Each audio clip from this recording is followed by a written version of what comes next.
Hey everybody, welcome to our lecture for this week. This week we are going to be talking more broadly about disaster and disaster planning. It's important that we're able to understand broadly disasters, and a lot of how we would plan for a disaster includes fire. And so we're going to be talking about policy today, and we'll really be focusing on how we engage with policy. This is going to fit well as we move into our last couple of weeks when we start to think about adaptation, mitigation, and why we haven't done things in a way that would be meaningful. All right, so let's go ahead and get started with the lecture. All right, disaster and disaster planning in California. So first we need to cover some basic definitions in order to understand what we mean by disaster. And we start with natural phenomena. So a natural phenomena is an event like a volcanic eruption, but this event doesn't affect human beings as a natural phenomena. If it doesn't affect human beings, it's a natural phenomena, but not a hazard. So there are lots of things that happen all the time that don't have any impact on human beings at all. And those are just considered natural phenomena.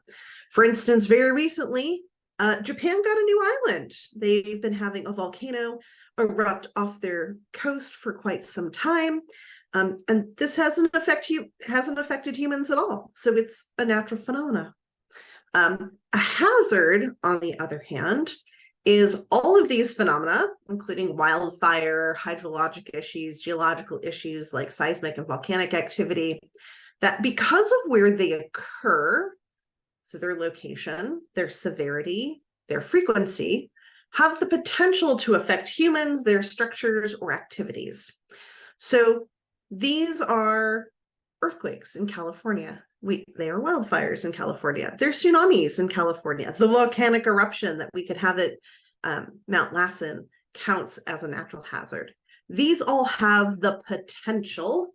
This word potential is doing a lot of work in this definition. So they have the potential to impact humans. So when we think through planning, we're thinking through planning for natural hazards. We can also think through planning, by the way, for man-made disasters, man-made hazards. We make a lot of our own hazards. And so, well, this particular lecture is looking at natural hazards. We can apply these same concepts and these same ideas to man-made hazards as well. So we have a phenomena. These are things that happen that don't impact humans. Hazards, which have the potential to impact humans if they occur. A hazardous event is a natural phenomena that occurred in a populated area. Just because we had an earthquake doesn't mean it's a disaster. We get earthquakes all the time here in California, like all the time. We get earthquakes. And these are potentially hazardous events because they can occur in populated areas. The Bay Area, LA, even here, we'll be talking about earthquakes in a few slides. I'm going to show you a map of all of our fault lines here in San Luis Obispo County. So we have lots of potential events that occur. So they occur in populated areas. That's what they are. Now, that doesn't make them a disaster. That makes them a hazardous event because that natural hazard had an event that occurred in a populated area. So a disaster, on the other hand, is an event that had unacceptably large numbers of fatalities or overwhelming property damage. So we get a good 5.5 here in San Luis Obispo County. We shake a little bit. We get a couple cracks in our walls. We have had a hazardous event. That's not a natural disaster. Loma Prieta, the Northridge earthquake, the 1906 San Francisco earthquake, those are disasters. They had an unacceptably large number of impacts on human beings. And one of the best places we can look is the National Risk Index, and we're going to take a little peek at that. So this is the natural hazard. This is the National Risk Index. It is brought to you by FEMA. And it looks at 18 natural hazards that can occur across the United States. We're going to look at a couple of these. We're going to start with earthquakes. So here is the map, and we can click on an interactive map. So areas that are very high are red. This is for a disaster, right? And so if we zoom in, oops, down here to San Luis Obispo, we have a moderate rate. We can look at this by census tract. So we can see that there are places in San Luis Obispo County that have relatively high ratings. Look at right here, right? This is where we are. We have a relatively high rating. This has a relatively low rating because there isn't a fault line there. But you can see here in the county, we kind of break this down. If we, oops, go back to county. So right along here, the San Andreas Fault. And you'll see that we have pinks and into reds. Reds are there because that's where the people are, right? There's not as many people out here. And there's even less people out in these areas, right? So remember, a disaster is not just about there being a natural event. It's about having a hazardous event with unacceptable impacts to humans. All right. So we can also look at volcanic activity. Here's where our volcanoes are, by the way. That's it. That's all we have. They're all on the West Coast. We're all in the Ring of Fire. We also have them in Alaska and Hawaii. Okay, that's taking too long and it's not that big. So you can see up here, this area up here, by the way, this is where Mount St. Helens is. It is right now, almost December 2023. Mount St. Helens went off in 1980, had a major eruption. Then it went off in 2004, had another pretty decent size eruption. Over the last couple weeks, Mount St. Helens has been letting us know that she's still here. She's around, she's rumbling. We're seeing some bulges coming out in her. So yeah, and you'll be like, okay, so what's going on up here? This is actually where Mount Lassen is. Mount Lassen actually erupted in 1914. So we've got two significant volcanic activities. And then of course, Hawaii and Alaska. And then wildfire. This is a class on fire. Let's click to view the map.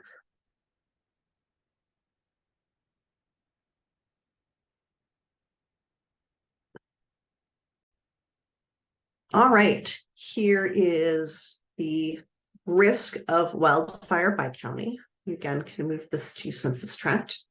I think we have to zoom in for that. Yeah.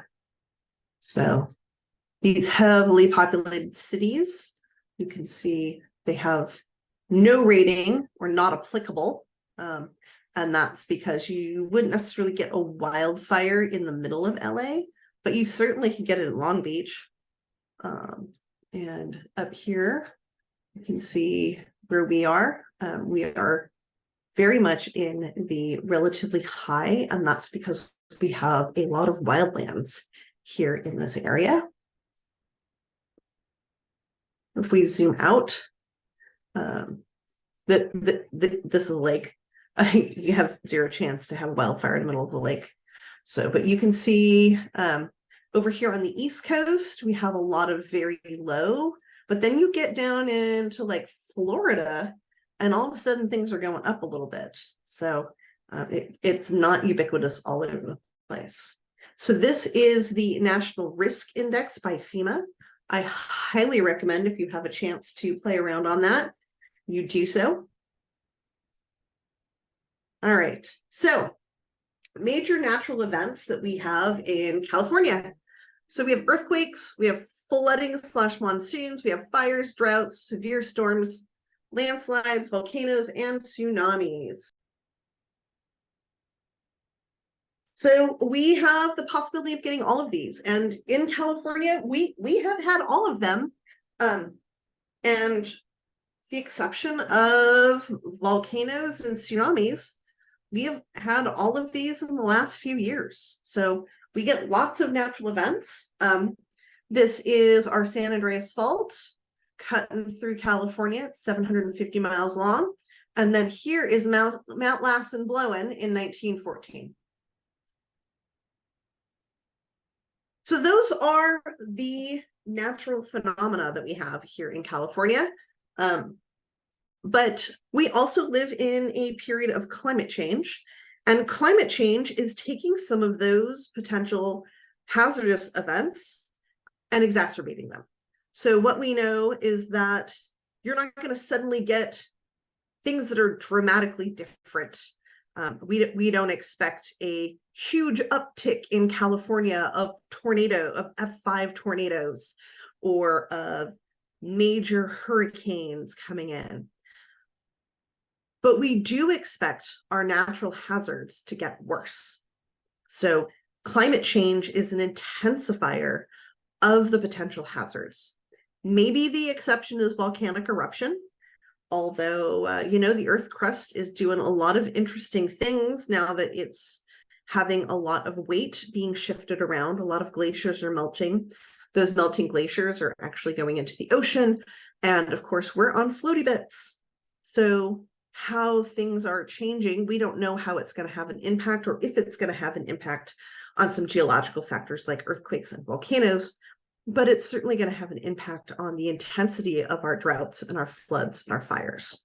So 5 main threats to California from climate change: temperature increase, drought, flood, fire, and sea level rise.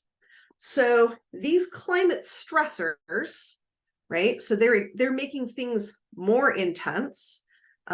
So we have climate stressors like higher temperature, changing hydrologic patterns, and then of course sea level rise. These are changing the intensity of the hazards we're having, and that has impacts like health risks, damage to our infrastructure and property, life-threatening events, loss of biodiversity and impaired natural resources, which will also impact our access to water, our ability to grow food, things like that. So we have these stressors, they make our hazards worse, and then that has a play into making them into potential disasters.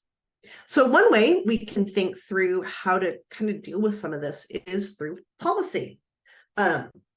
So policy is an important resource for decision making. So we can use policy as a way to mitigate potential risks, to reduce exposure to hazards and phenomena, as a way to create infrastructure to mitigate some of the impacts of these things, also to create policies to reduce our impact on the climate.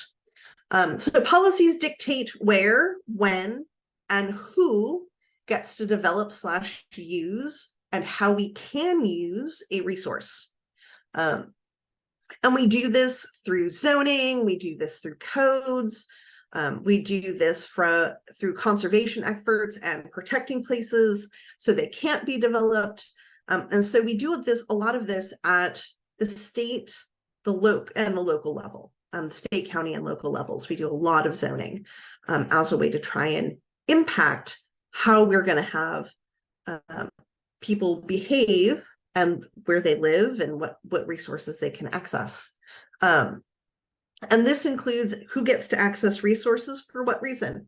So for instance, we have a lot of national forests. A lot of land in California is actually owned by the federal government. And California, in conjunction with the federal government, makes decisions on how that land is going to be used. So are we going to preserve it and allow it to be, air quotes, wild?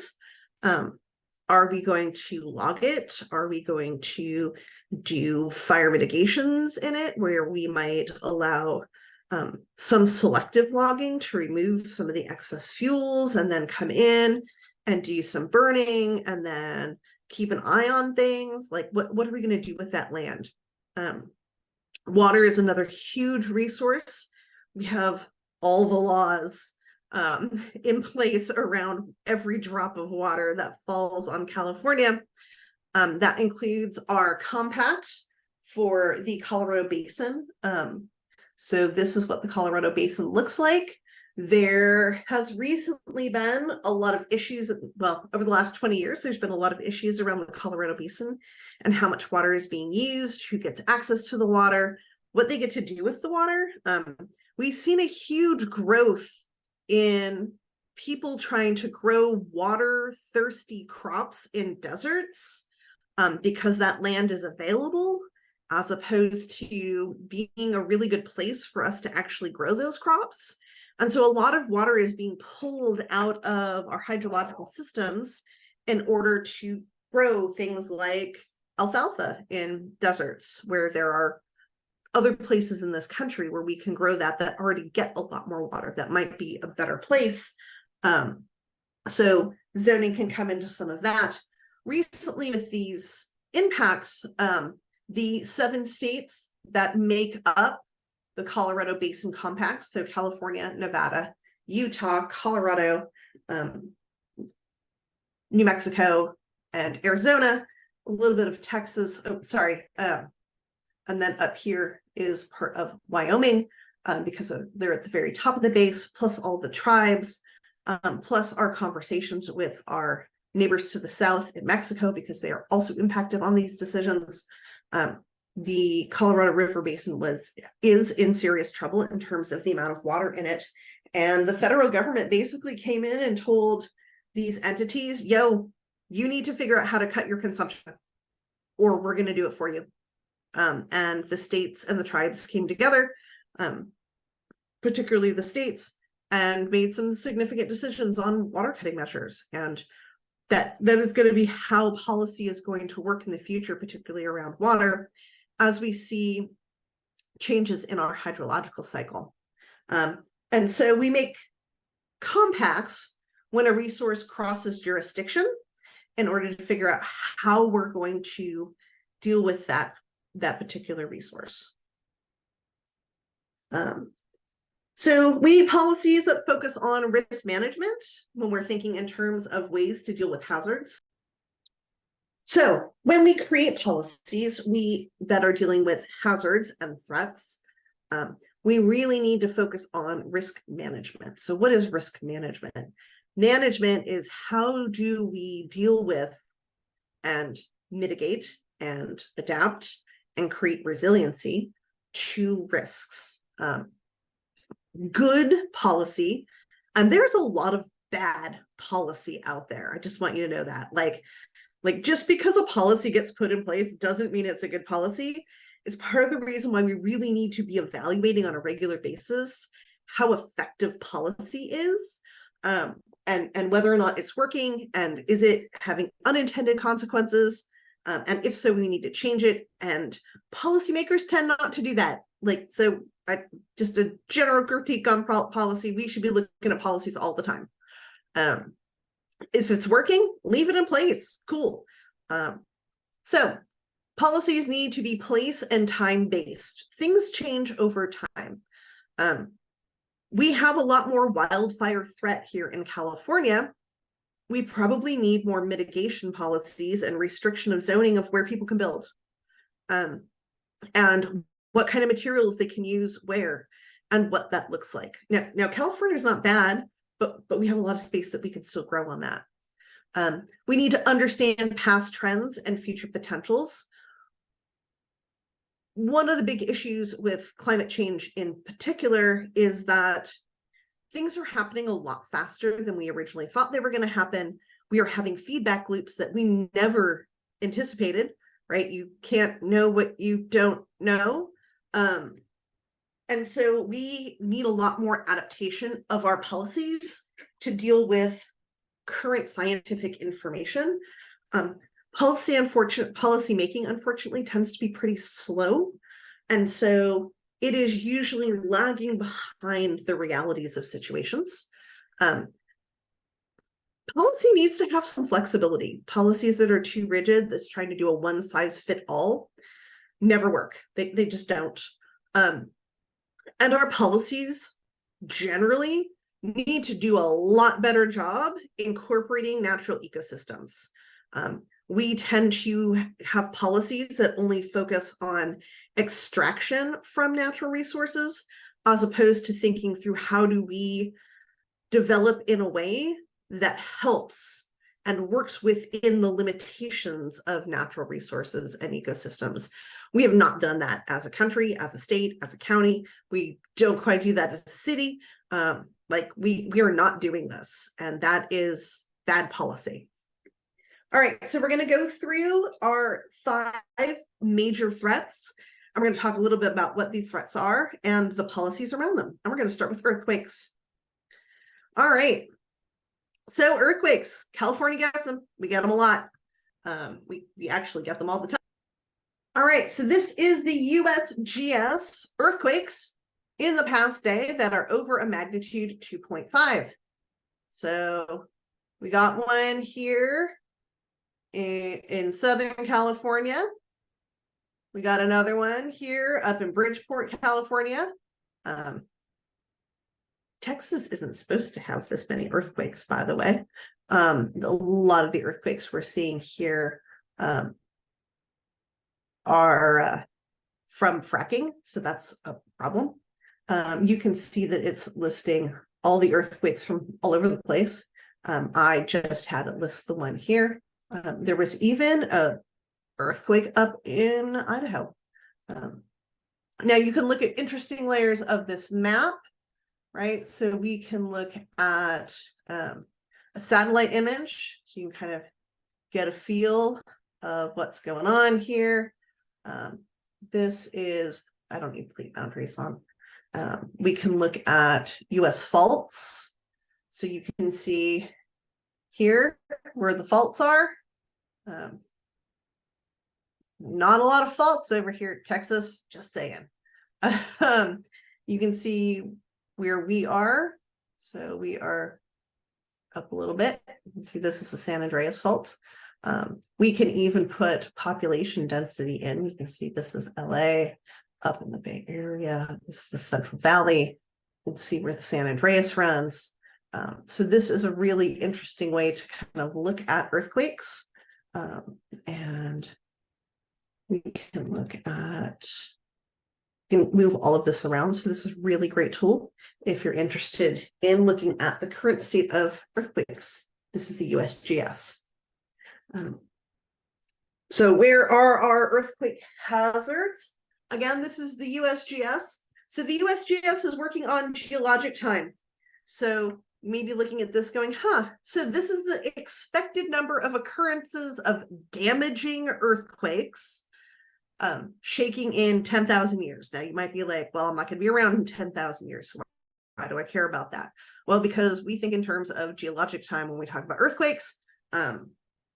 And also these dark areas are, we expect over 250 in a 10,000 period of time of earthquakes here in California. So here in these dark red areas where you have over 250, if we just use 250, we expect a damaging earthquake every 40 years. I'm sure you guys have heard repeatedly that, oh my God, the big one is coming to California any minute now. Well, that's because Loma Prieta happened in 1989, and we're coming up on our 40-year anniversary of that. So we're expecting another big one. We actually think it might be on the Hayward Fault if you're in the Bay Area. And then Northridge was the early 1990s. So we're 30 years past that. So if we're expecting at least one big earthquake every 40 years, because we're in these red zones, then that's what we're expecting. These other areas right here, there's a big actually fault line right here in, this is the Madrid fault line. And then here is where the Yellowstone Basin is. I'm surprised this is not a little bit bigger because this is where Mount St. Helens is. So you would expect Mount St. Helens to be doing a thing. You can also see in Alaska and Hawaii and Puerto Rico, all expect fairly big earthquakes. So California is home to 2/3 of the US earthquake risk. Yay, us. But because of that, starting right after the 1906 earthquake, California has implemented a ton of policies for earthquakes. We have just a ton of policies with building codes and seismic requirements, and I mean just all types of stuff to make sure that that buildings don't fall down and people don't die if there's a big earthquake. Now, over here is a picture of Turkey, and you're probably like, well, what's going on with Turkey? So back in February of 2023, Turkey had a very large earthquake. Turkey sits on a pretty significant fault system and has a lot of earthquakes. Now, back in 1999, Turkey also had a very significant earthquake, and it caused a lot of damage and a lot of death. And back in 1999, Turkey started implementing a lot of policies that were pretty similar to what we see in California, especially in terms of building codes. Unfortunately, a lot of places in Turkey have some issues, and I'm sure this is true everywhere, not just Turkey, but they have a lot of issues with corruption in Turkey, particularly at the local level.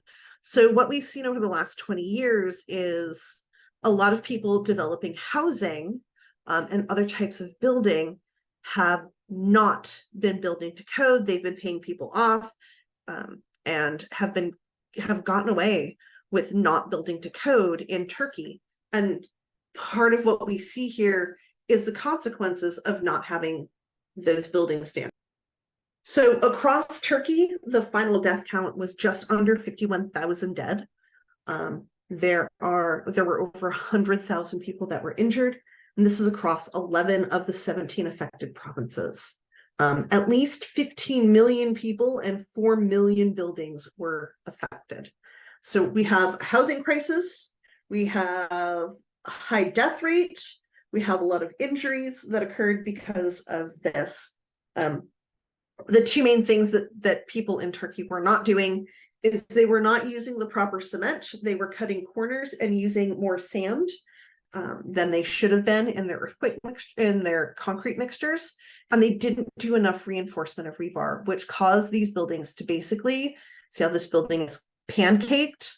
That's what they did. The shaking caused them, especially the lower levels, to basically liquefaction, and they pancaked. And since this happened early in the morning, a lot of people were home.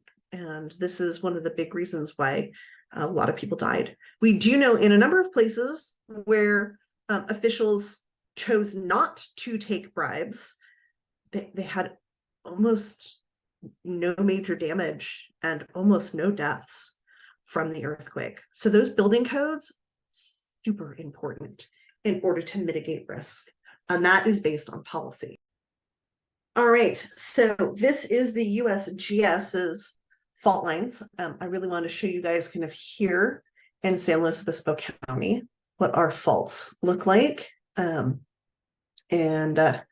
have lots, and one of the great things about this map is you can actually click and it will tell you about this fault.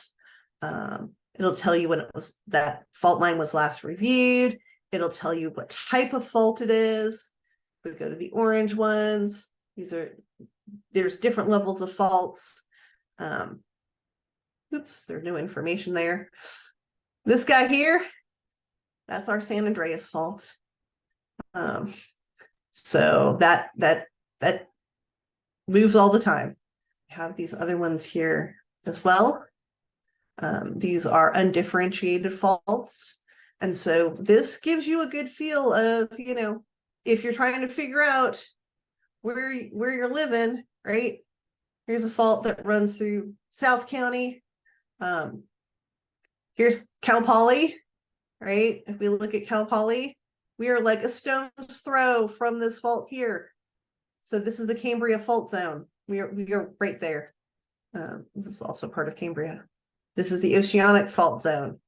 So we are actually sandwiched in between multiple faults. And this is from the California Geologic Survey, and this is earthquake shaking potential for California. Great paper, great thing if you guys want to look at it. And so this tells us where we see regions that are going to be impacted significantly. So regions in these pink areas, which is like the coast of California, are near major active faults and will on average experience stronger earthquake shaking more frequently.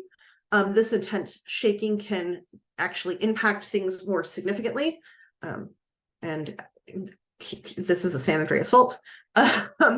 These lighter colors like the green, these regions are distant from known active faults and will experience lower levels of shaking less frequently. Most earthquakes are weaker, will only impact weaker masonry buildings. So while we are a little distant from the San Andreas, and we certainly, get to have less shaking because we're farther from it, it doesn't mean we don't have tons of earthquake potential here. So there is a great new book that is out called The Heat Will Kill You First.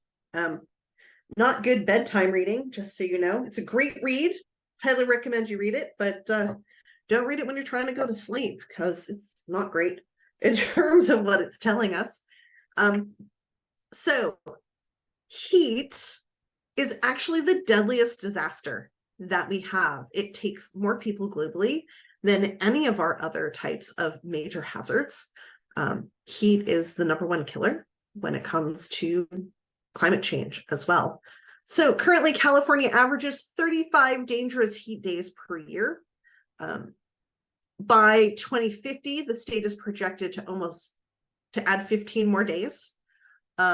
Heat is the #1 weather-related killer in the US. Days over 90 degrees are associated with dangerous ozone pollution that can trigger asthma, heart attacks, and other serious issues.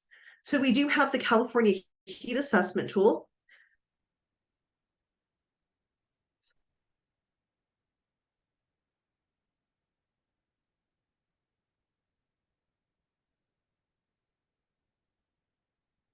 You can go look at this. It's chat. Isn't that neat?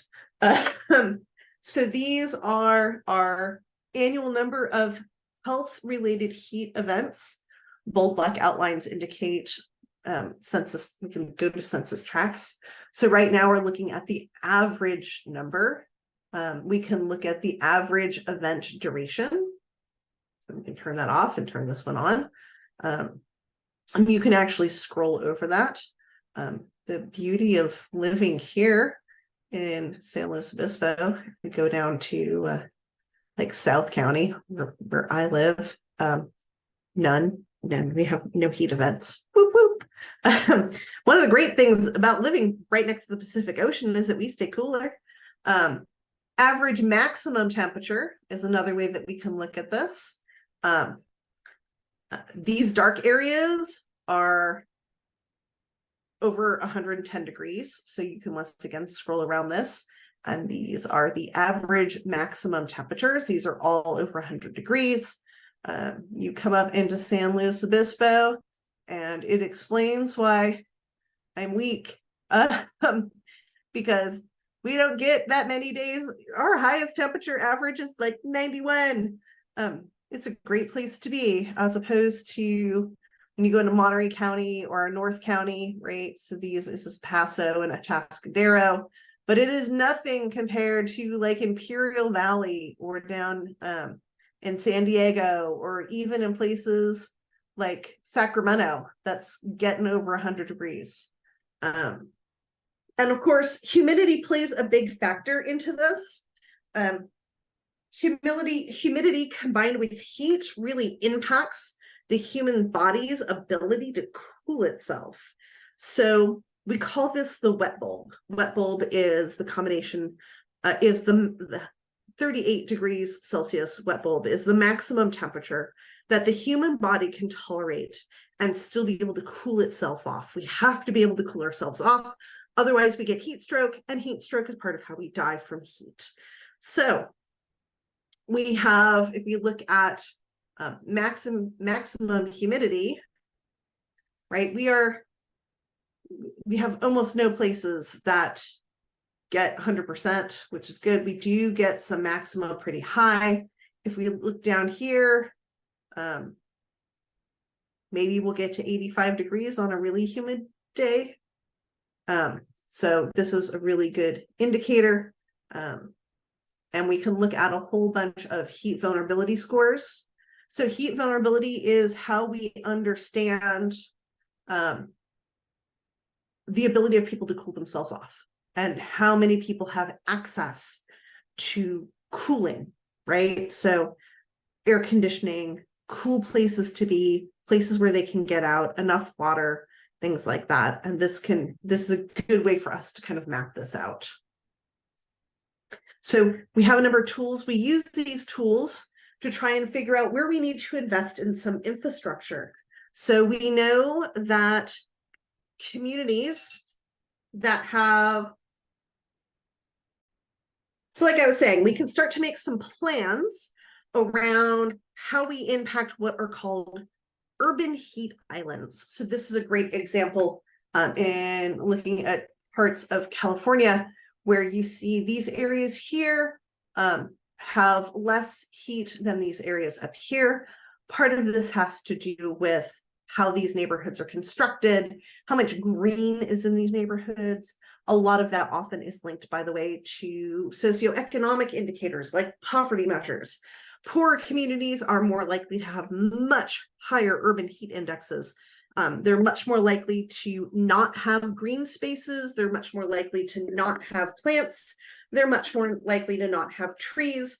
And so they just get hot, and they get hotter than other places. The Pacific Northwest a couple of years ago had a massive heat wave. I mean, it was a deadly heat wave. And there was a researcher who was studying the impacts, and he does this every time there's a heat wave up there. And he's driving around to several communities to just measure temperature.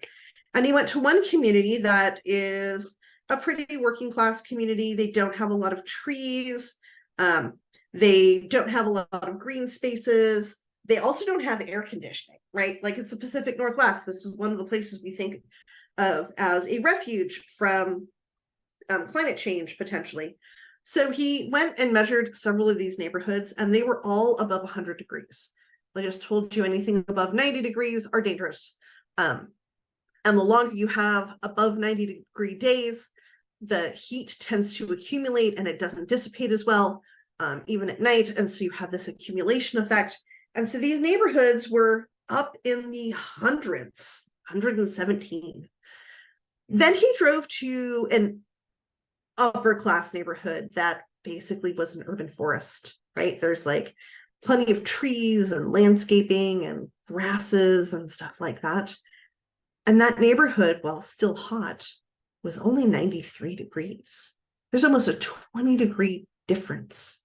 And they're less than a mile away. So this is not like it's a big geographic difference. It had to do with urban forestry.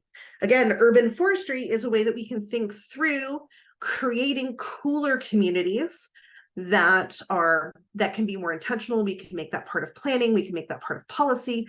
We can even take communities today that are threatened and switch them to have more trees and give them resources to be able to take care of them, right? You still need some water and things like that in order to reduce these urban heat islands. So this is a policy decision, right? We can do policy that would help that. So in addition to heat, we need to talk about drought. This is a picture from April 2022, and I will show you the current US drought now. But you can see at the peak of our droughts, we are almost all in at least moderate, if not extreme drought. So here in California, we have a water year. It lasts from October 1st to September 30th. We tend to have rain historically that started in November. And, we get storms in. They were not huge storms. They were not catastrophic storms. We get storms in. The rain would come and go through March. And then we have nothing. Like, these are our normal patterns.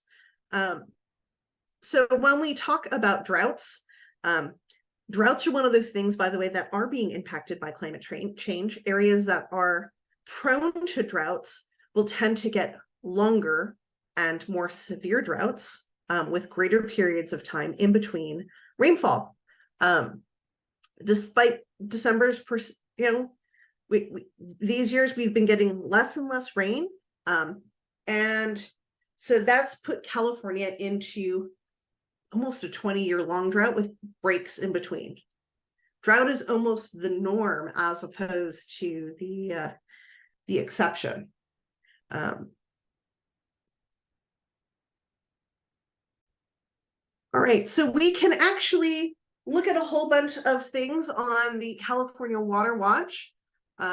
These track our conditions, and so for instance, we can look at our storage, reservoir storage as a percentage of average. You can see that we're full, except for this guy down here. I don't know who this guy is, but yeah, I don't know what he's doing. So we can look at our snowpack. So snow melt feeds our reservoir and rivers. This is something really important for us to think about when we think about future policies around water in California, because one of the things that we're seeing now, this is not something we're going to see in the future, is our snowpacks are doing something very different than they have historically. So California tends to get the majority of our water going into our reservoirs through our snowpacks. Well, one of the things that we are seeing is declines in our snowpack, which means how we historically have captured our water through our snowpack into our reservoirs behind our dams is not how we're going to be capturing our water in the future. This is super important when we think through water policy in California, who gets to have water, who doesn't, and what that looks like. So yeah, we have to think through how we're going to redo our water systems to catch whiplash weather, right? These massive atmospheric rivers that are much more likely to be our future than gentle snowmelt over time. And just so you know, these are for July. We wouldn't expect there to be snowfall. Here is the current drought map. We have a little bit up top in Northern California and a little bit down over here, but everybody else is doing great.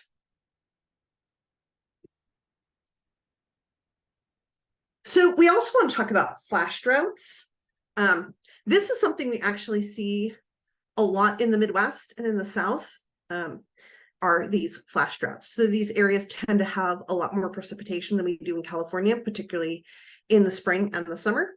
And so we have these droughts that are called flash droughts that are rapid onset, often within 5 to 14 days, mainly driven by abnormally high temperatures and lack of precipitation.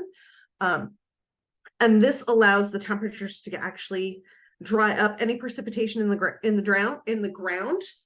So the soil tends to get very dry. This also tends to impact evapotranspiration rates, and that dries out soils and plants very rapidly. And this has a huge impact on a lot of agriculture. So a lot of our food can be impacted on these flash droughts. Also, when we talked about those historic fires, when we're talking about the Miramichi fire, and we're talking about the Peshtigo fire, and we talked about the fact that they had a lack of rain and high winds, they were having flash droughts that led to their wildfires. So this definitely increases our fire risk. We can expect more flash droughts in the future. So again, we need to think about how we are storing water, where we are storing water, how we are using our water, how we're conserving our water, how we engage with water during flash droughts as well. Next is whiplash weather. So if you were in the state of California in our 2022-2023 water year, you got to have a great experience of 13 atmospheric rivers. And that was after 3 years of drought. So this is what we call whiplash weather. So whiplash weather is when you have an extreme event that includes shifts between two opposite weather conditions. Prolonged drought, massive amounts of rain or precipitation. I'm going to use precipitation because it also included a lot of snow. Some areas got between 700 and 800 inches of snow. That closed actually a lot of ski resorts because the snow was above the lifts. So often we see drought conditions first. These drought conditions dry out the soils, which means that the extremely dry soils, by the way, are what's called hydrophobic. There is air trapped in between the particles of soil, and water hits it. That water just rolls off, especially if it's coming down in pretty good amounts. If you ever water your plants, I want you to try this. I want you to just pour water in to a plant that you haven't watered for at least a week. And you'll see that water pooling on the surface of your soil. Now, in another plant, I want you to take a mister and I want you to mist it about a minute beforehand and then pour the water on. You're going to see that water absorb right away. And that's because that misting actually primed the soils to be more absorbent of soil. It got some of that initial air out in between the soils. So when you have drought, it's just like that plant that hasn't been watered in a while, but we didn't mist it. And so the ability of the soils to actually absorb water is lower. And then when you get a extreme atmospheric river, it's also just so much water that it doesn't have anywhere to go. And that leaves us to flooding. So there's a limit on the capacity of soils to absorb water. And once that limit is reached, you get flooding and you get erosion. Now, this was actually the flooding that occurred down in Morro Bay. So this is right here in San Luis Obispo County in January of 2023. So we had these back and forth floods. So we went from drought to all the water, and that led to a lot of flooding. Flooding is something that is of a concern. We talk about flood risks when we talk about storms. So we hear these terms all the time. We hear 100-year floods and 500-year floods. So that doesn't mean that that area is only flooded every 500 years. It means it's asking, what are the odds of us getting a flood of this magnitude every year? So a 100-year flood means we have a 1% chance of a flood that size each year. A 500-year flood is that we have a 0.2% chance of getting a flood of that size each year. And you can see here exposure to 500-year flood by region and what would occur, what would it look like if that occurred. So we're going to watch a short video on flooding for just a second. For supporting PBS. Can we really blame climate change for making the world wetter and drier? Seems confusing at best, but there has been a lot of flooding and drought these days, so what's up? Well, since 1900, average annual global precipitation has increased by about 1/2 inch. And this number is much higher in the United States at about 2.4 inches. But at the same time, Vegas is flooding. The Colorado Basin, where Vegas is located, is in its worst drought in 1,200 years. To make sense of it all, I had to totally change the way I think about big precipitation shifts in the coming future. Maybe the best way to understand the current flooding risk is through the most severe flood in U.S. history. It happened in a dry place during a dry period before human-caused climate change had truly taken effect. We're learning that this mega flood will happen again, but now there are far more people, infrastructure, and farmland in its path, and climate change is likely to supercharge it. That's $1 trillion of damage estimated from a big winter on par with 1861-62 if it were to occur again today. Bottom line is that it will come. It's just a matter of when and how much water and what we're willing to do in the interim to prepare for it.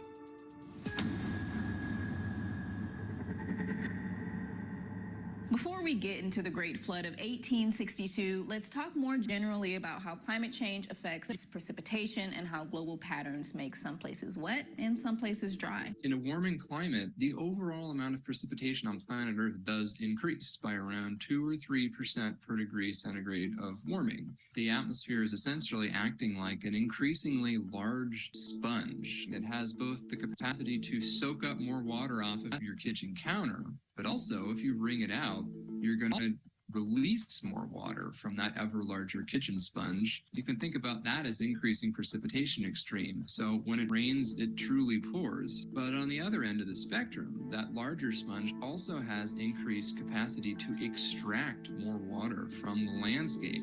And so what this means is that this exponential water vapor holding capacity of the atmosphere in a warming climate, it kind of explains both why in some places we see more severe droughts in a warming climate, but in others we see more intense extreme precipitation. In addition to that global trend, a warmer world is shifting the Hadley cell.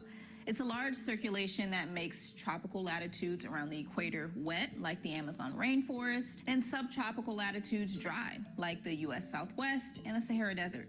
Here's how it works. Air that comes from the tropics gets lifted up high into the atmosphere and descends in the subtropics, which is one of the reasons why many of the world's major deserts exist in the subtropics. And these are the places that are indeed expected to get, on average, drier in a warming climate. That's because when warm air rises from the tropics, it creates low pressure and sends moisture into the atmosphere, resulting in rain and storms. Then by the time this air reaches the subtropics, it's dropped most of its moisture and creates a zone of high pressure as it descends. High pressure tends to suppress the creation of storms. So as the overall temperature of the globe increases, the atmosphere is less likely to release moisture as rain in the subtropics. And as the globe warms, the Hadley cells expand. That slightly pushes the storm tracks, the jet streams in both hemispheres, a little bit more poleward, so northward in the northern hemisphere and southward in the southern hemisphere.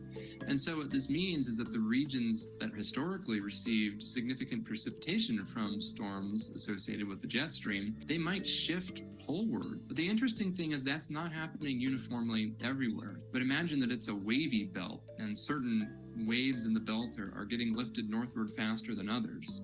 This is interestingly one of the reasons why California is not necessarily expected to see much less precipitation on average. Other places at a similar latitude and with similar climates to California, like the Mediterranean region in Europe, for example, are expected to get significantly drier on average. Why is that? Well, the jet stream over the North Pacific isn't expected to shift northward as much as it is over the Mediterranean basin. Thank you to Atmo for supporting PBS. Atmo is the developer of Atmo2 portable air quality trackers. Atmo2 sensors scan the air in real time to check whether it contains particles such as dust, smoke, or pollen. They also measure volatile organic compounds such as formaldehyde contained in building materials or household products. Okay, let's get back to the idea of places getting wetter and drier. We know California is in a drought, a long, severe drought. And this is where we have to shift our understanding away from the idea of certain places being dry or wet. In the past decade or so, there's actually been a bit of a revision of that sort of framing. That refinement now suggests that it's more true that the wet times get wetter and the dry times get drier. It's in time rather than space. What this means then is that even dry places might get wetter some of the time and wet places might get drier some of the time. But the question is, what is that some of the time? Which times get wetter and which times get drier in which places? All around the world, the most intense precipitation events are becoming more intense and more frequent. So even if you're in a desert, if you're in a tropical rainforest, if you're in mid-latitudes, or if you're in the Arctic, if you're getting heavy precipitation, it's probably heavier than it used to be. So that seems to be almost a universal truth with very few exceptions globally. And of course, the timing and intensity can be a problem. Kentucky experienced rapid flooding that killed nearly 40 people in the summer of 2022. Just 3 months later, most of the state is experiencing abnormal dry to extreme drought conditions. Flash flooding around the same time killed 2 people in Las Vegas, while the greater Colorado Basin's melting snowpack couldn't recharge crucial reservoirs for farming. So in California right now, we're focused on water scarcity and drought. But I think something that's been a little bit underestimated, that's sort of flown in under our radar, is the fact that climate change also appears to be increasing the risk of a mega flood. Daniel calls this phenomenon hydroclimate whiplash. To be clear, it's not caused by climate change, it's intensified by climate change. And that brings us to the historic West Coast megafloods starting in Oregon and Washington, then slamming California. Late in 1861, you get the kind of customary seasonal rain season in the Pacific Northwest. But as the winter wore on and as that landscape continued to absorb more and more of this rain, the rains just didn't stop. These storms just kept kind of tumbling in, this kind of conveyor belt, this series of atmospheric river storms, as well as some other tropical cyclones, and you start getting floods. Pretty much every river system on the inland side of the Pacific Northwest overflows. And as the winter wears on into December, those storms continue to move south. And this is when we start getting the big events, the great floods of Sacramento. Okay, first, let's talk about how this weather happened. Atmospheric rivers are narrow plumes of moisture suspended in the atmosphere that can hold more water than the entire Amazon River. They can dump lots of rain when they hit land. Tropical cyclones don't hit the West Coast very often because the ocean water is too cold to sustain them. But if they make it far enough north before disintegrating, prevailing west winds can push them onshore as a massive rainstorm. Back to back, these storms dump more water than most West Coast residents can imagine, especially in parched California. These are the famous floods where you have a contiguous lake system from Redding all the way to Bakersfield, which is a 400 to 500 mile central valley. And of course, from the Sierra Nevada to the Coast Range, it's just a gigantic body of water. So around Christmas actually is when the rains really start hitting Southern California, San Diego, San Bernardino to Los Angeles. All 3 of those towns that today are major cities were all underwater. And the consequences were staggering. Everybody who lived along a waterway on the West Coast was displaced. Disease becomes a major issue. There's a smallpox epidemic. There's cholera. The domesticated animals that are just basically washed off the landscape. The moment of the big flood is incredibly disastrous, but it's the kind of subsequent weeks and months and even years, you could argue, that kind of long disaster continues to affect people's lives. Scientists are now finding that these whiplash events have always been a part of California's climate. The paleoclimate record, going back hundreds or even thousands of years, suggests that California is a region that's actually quite susceptible to very large flood events that occur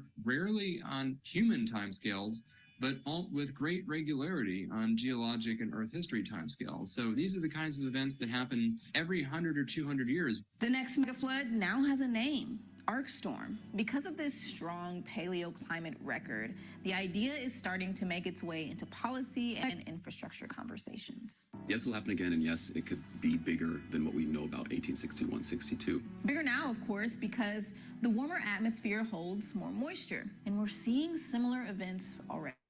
Just last autumn, we came pretty close to a mega flood event in British Columbia, and the city of Vancouver was cut off from the rest of Canada for weeks. The most dramatic and probably the deadliest is unfolding still in Pakistan, where a significant portion of the country remains underwater weeks to months after some of the extreme precipitation. How do we adapt to this new climate? Well, it's quite different if we just have a gradual trend towards drier conditions versus if we have these increasingly wide swings. One thing Daniel and many other experts suggest is a move away from the way we've changed rivers, channelizing flows and blocking water to learning natural systems. So rather than building more big dams, perhaps this is a question of expanding our capacity for aquifer recharge, for expanding floodplains, rather than building ever higher flood walls, because we're never going to be able to contain all of the water in a mega flood, but we can have some control over the places that we really don't want to flood in these events. We'd love to hear from you.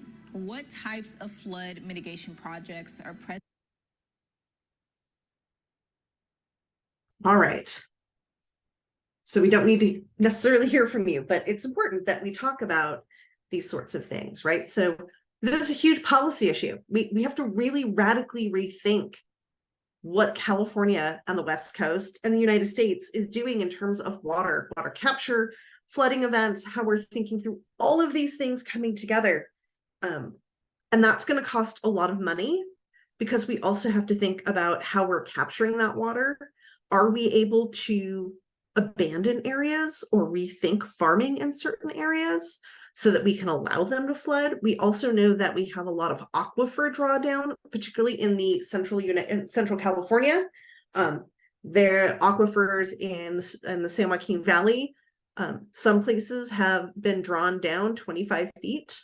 And so the ability, if we do have that mega flood, by the way, of those areas to drain are also lower, because now that ground is actually lower, because we've had the ground actually drop because we've sucked out a lot of that water. The other thing this video shows us is why we should be thinking through different ways to look at flood risks. And there's a great article in the New York Times, if you happen to have a subscription to that, called "New Data Reveals Hidden Flood Risks Across America." Part of what they're talking about with this particular article is the fact that how we think through what is a flood risk and where that flood risk is not accurate. And so we have a lot of people living in potential flood zones that don't know about it because it's not zoned for flooding. And we have to really rethink about how we are thinking about flooding. If we do get another 1861-62 flood, like you just learned about in that video, a couple important things that they brought up was the fact that we have a much greater population density. So in this map, these dark red areas are 3,000 people per square kilometer. You can see, right, here's where the flood is. Here's where the people are. Here's where the flooding is, right? Here's where the people are. Here's where the flooding was. Here's where the flooding was. Here's where the people are. So if when we have another one of these floods, it's going to be a lot greater in terms of its being a disaster than it was in 1861, and 1861 certainly was a disaster. Next, we're going to talk about fire risk. We've been over a lot of these fire risks, so some of this is not new for you guys. And of course, this is the higher fire risk. We've had around closer now to 140 million trees have died because of drought, bark beetle infestations, and over competition. Our forests are crowded. And of course, we've engaged in 100 years of fire suppression. So the natural fires and even the man-made fires that would normally allow our forests to be thinned out, like we learned in about mega fires, has not happened. And of course, we have more and more people developing in with the WUI, which we learned about last week. And all of that goes into impacting fire zones. And we can look at that fire severity map again.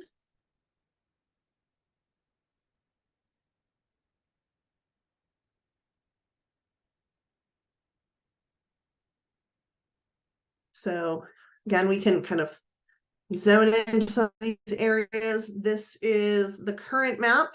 And you can see that some areas are high. Now we've had rain recently, and so a lot of these areas aren't very high. Or they're the federal responsibility areas. You can see all these federal areas because these are federal parks. This is Los Padres.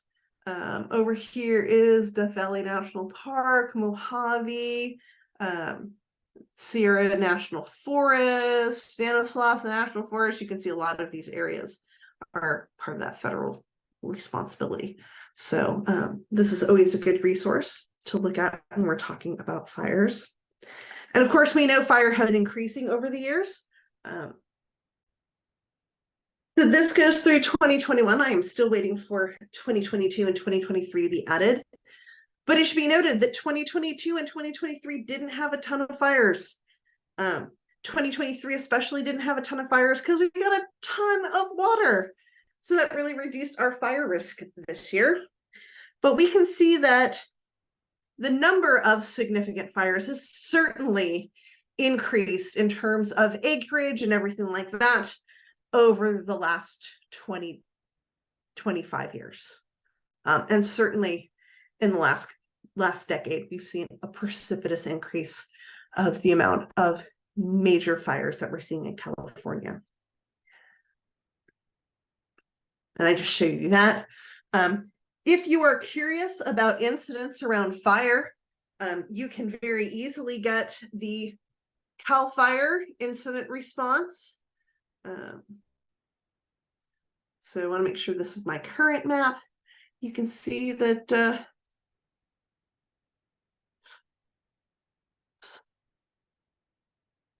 let's see. Do we even have any red flag warnings? We might not even have any red flag warnings right now in California. So we do have one little fire. Oh, yeah, that fire's out. We have had the Sage Fire Complex down here in San Diego. All of 83 acres burned. So if you look back in other years, you can see much more significant fires. But a lot of this has to do with the fact that we are having people living in the wildland urban interface, and that increases the potential of a wildfire to become a disaster. The other thing we have is the interaction of fire and flooding. And so when you have a fire, it kills off or severely impacts all of the vegetation in the area. That vegetation, especially those root systems, are what's holding a lot of the rock and soil in place. And the more severe the fire, the more likely you are to have any type of slides or flooding or anything like that. So a good example is the Thomas Fire, which happened in December of 2017 through January of 2018. We were having a drought. We were about to have a little bit of a wet winter. We had the Santa Ana winds, which are actually normal for this time of year, but these are hot, dry winds. They're often associated with wildfires. We had two fires converging together about 4 miles apart, both of which were started by power lines. And this went from a brush fire into a wildland urban interface fire. It ended up getting into neighborhoods and burning communities down. You can see some of the smoke still rising from that fire. And this is where the burn scar is. Well, a few days after the fire was put out, there was a pretty significant storm that was coming in. And this combination together actually ended up, the landslide that occurred in this burn scar was actually deadlier than the fire itself because it happened so quickly. It killed 21 people, and that's because of that massive mudslide in the burn scar. So these things together can converge to increase the potential of disaster. The last hazard we have is sea level rise. And California's sea level is already up 6 inches higher than it was in the 1950s. Part of this increase, so it's not going to be flat. So if you ever take a drink and you spin it around, make sure you have a lid, you'll notice that the swirl that you get isn't even. Some sides are higher, some sides are lower, and that's the same thing that's happening with our oceans. So depending upon where you are with things spinning around is going to depend upon how much sea level rise you get. We get a lot of thermal expansion from melting glaciers, as well as heat in the. So one of the other things that we're seeing already actively happening is our loss of glaciers. That is going to contribute to sea level rise. So this is November, the end of November 2023 that I'm recording this lecture. The largest iceberg ever to break off of Antarctica on record has broken off. And so this is going to have a significant impact on how we will see sea level rise. We have the Arctic and the Antarctic having less and less ice. That ice radiates the sun's energy back out into space. And with less and less of that, we have more deep blue ocean that's going to be absorbing that heat. Almost all the glaciers on the planet are receding. And so a lot of that water ends up in the ocean. And so that is going to impact where we're going to see sea level rise. Now, the National Oceanic Association, NOAA, has a great map for sea level rise. This is NOAA's map. Unfortunately, it only goes to 10 feet. We are anticipating much more substantial sea level rise than 10 feet. And our estimations of when sea level rise is going to happen is actually increasing. So we can look at places like here in Florida to get a feel. So if we have 5 feet of sea level rise, you can see how much of Florida just went under. Right, so that's Miami-Dade, pretty much gone. You've got a Boca Raton, over here, Cape Coral, Port Charlotte, Petersburg.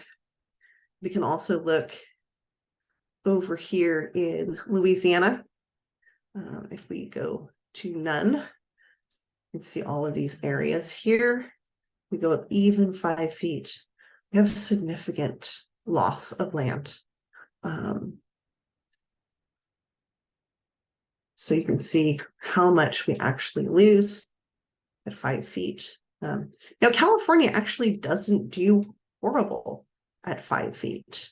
And that has to do with the fact that our coastlines are actually tend to be cliffs as opposed to the East Coast. So here we are over here at 5 feet. We have to really zoom in to see what's going on in Avila Beach and down here in Pismo, the Pismo Dunes. There's Avila Beach. Sorry about that. And up here to Los Osos. Morro Bay and Los Osos do have some issues, but it should be noted that all of this area here is actually part of the elfin forest. So yes, it will have more saltwater intrusion, but it's not necessarily going to impact these homes.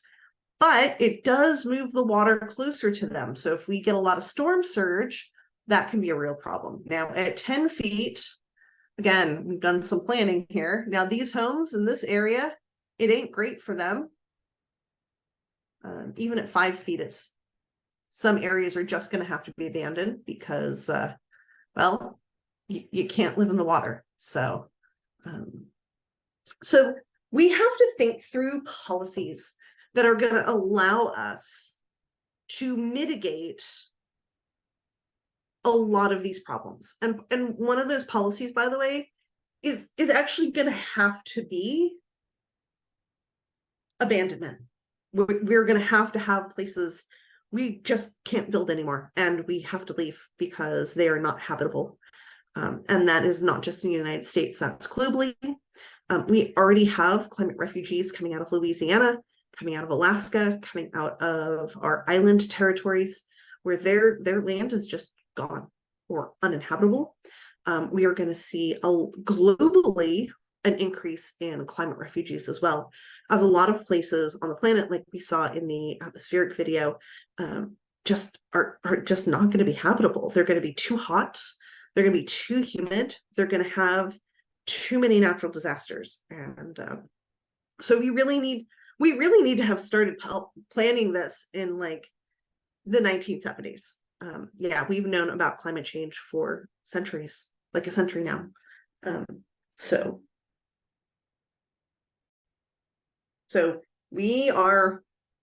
we're actually behind in thinking through climate policy. And one of the important things that you need to do as individuals is you need to be out there trying to advocate for climate policies. policies that are going to help you in the future actually be able to have habitable land where you can grow food and you have water and you can be healthy and you have clean air and clean water and all those sorts of things. And that is going to come through a lot of our policies. And so we need to be advocating policies that work within the ecosystem that we have, because there is no second planet. We are not going to be colonizing Mars in time to do this. And also, by the way, if we can terraform Mars, why can't we save Earth? I always am curious about that. So I think part of what you need to start thinking about is what sort of policies we need to be putting in place, and how do we advocate for those in order to mitigate those natural phenomena becoming hazardous events and becoming hazardous disasters. And that's going to be done through policy. All right, everybody, you have a good one.